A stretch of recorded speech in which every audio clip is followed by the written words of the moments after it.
An investigation by the international intelligence community InformNapalm has uncovered a scheme that allows Russia to continue flying its military aircraft, including the Su-30SM fighter jet, despite Western sanctions.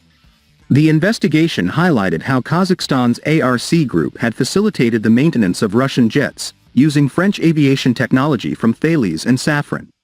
The Russian Su-30SM is among those that rely on critical avionics systems supplied by the French manufacturer, including multifunction displays, navigation systems and HUD heads-up displays. The Su-30SM is one of the mainstay fighter jets of the Russian Air Force. Russia operates around 130 of these aircraft, 15 of which were destroyed during the war in Ukraine. But with Western sanctions in place, it could cost Russia even more of its combat capability if it cannot maintain foreign avionics on these aircraft. Documents obtained by InformNapalm reveal that ARC Group, a Kazakhstan-based company, has been evading sanctions by working with Russia to repair and maintain the French equipment. ARC Group reportedly employs certified specialists trained in the maintenance of Thales and Safran systems. Without this equipment, the Russian pilot would have flown aimlessly, the investigation notes, stressing the importance of French avionics to the aircraft's operational capability.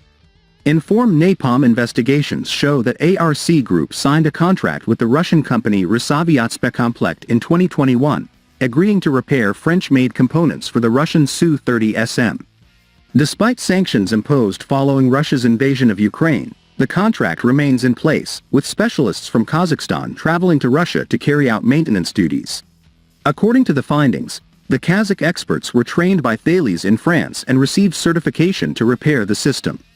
It is stated that between January and February 2023, the specialists completed theoretical and practical training at Thales to repair the avionics system. The findings raise concerns about the effectiveness of sanctions against Russia's military aviation industry and the role of third countries in facilitating the continued operation of Russian military equipment. The French companies involved, Thales and Safran, had previously announced they would exit the Russian market following the sanctions.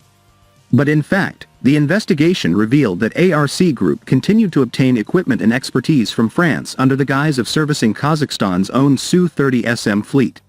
The scheme also underscores the broader challenges of enforcing international sanctions when third parties are willing to act as intermediaries.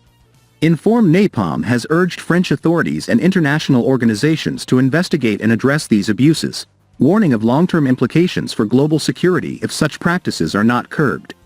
It added that the full documentation of the investigation is expected to be released soon.